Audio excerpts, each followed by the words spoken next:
Probably the best boiled meat I've eaten this year. In fact, it is, for sure, best boiled meat this year.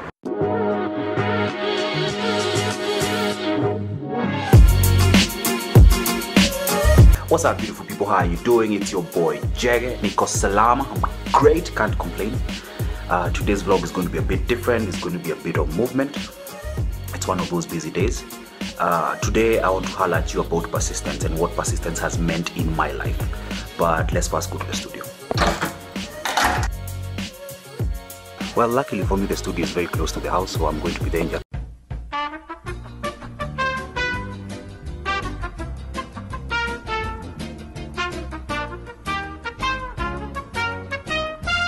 Yeah, so the studio session is done. I thought I would bring you guys to the session, but as it turns out, the product is fairly new. It hasn't been introduced to the market by the client, so I could not share that. It's privileged information as of now. I was hoping to share with you what voiceover studio session looks like for anyone who's not experienced that. Anyway, allow me to tell you the story of how I started this new business. Number one, I did the one thing that I would advise anyone not to do. Don't start a business without sufficient capital, or at least some idea of where that capital is going to come from. I can be a pretty stubborn guy, so I woke up one day and I decided that, hey, listen, it's a digital business. All I need is my computer, internet access, and a client who is willing to pay for my services, and that's how I started. And granted, I've managed. I'm at a place where now there are systems in the business. There are other individuals helping me run the business. I have business partners, associates. But last year was by far the hardest year of my life. And it's because of that initial decision to start without any capital. I mean, capital is everything, even for digital business. The one thing you want is to have the tools you require to do an effective job for your client. My very first client right off the bat was a relative. She was my aunt. She runs an NGO, and she had seen my work in the previous years, and so I guess it was easier for her to trust me with her work. My second client was a microfinance institution, I think, right? Yeah. And my third client was a travel agency, travel company. My fourth client, I mean, after that they just kind of started streaming in. Even people, friends who are in similar line of work started now calling me to consult on, you know, brand strategy and stuff like that. And then it kept going on that way. At one point we got our first, like what you'd call a big client. It's multinational, who needed us to help give them a foothold in the country. The next one was a couple have come since, but you know, more recently we started dealing with bigger organizations, which has been quite inspiring to witness. Just big organizations trusting small digital outfits to do the job. I could have gotten where I am today in half the time if I had proper capital, if I had identified the right business partners to bring in. That's the other thing that happened when when I first started Conceptual Grey.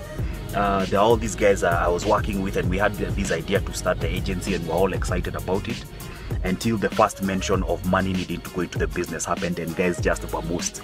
I was left with one partner who also got cold feet at one point. Someone offered him a really good deal, and you know, he kind of bailed on the organization.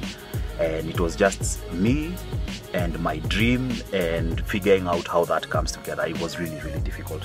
But persistence pays off. I stayed the course. I kept believing that this vision of mine was valid, and I wanted to see what it looked like once it came together. And that's how Conceptual Grey came to be. You guys, there are times I had to make the decision between buying food for my house and getting the organization something it critically needs in order to onboard a new client. Running capital, without it, you're dead on arrival.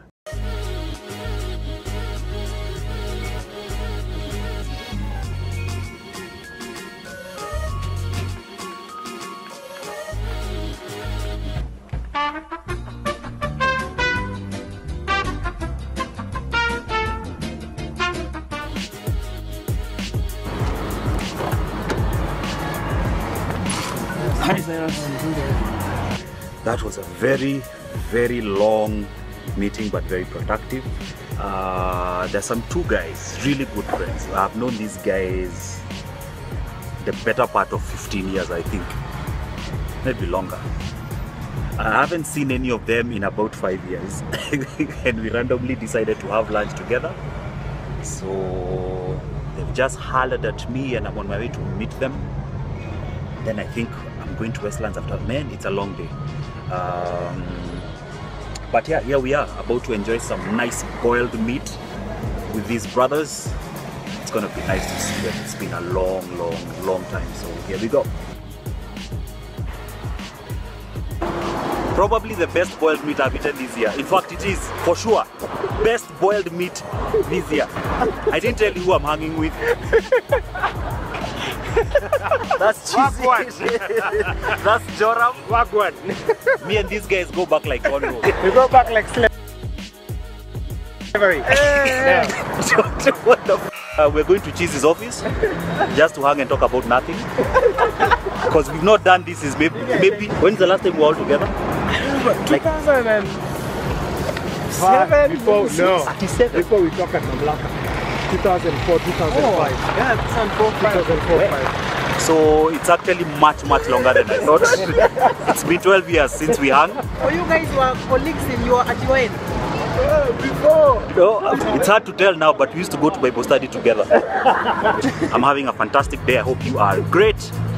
Thank you for being awesome. I need to conclude the vlog. I'm in Dana Cheddar's studio, and I realized that this vlog is missing one critical bit without which we cannot really end, and that is the weekly status update. This has, I think, been the biggest week in terms of growth.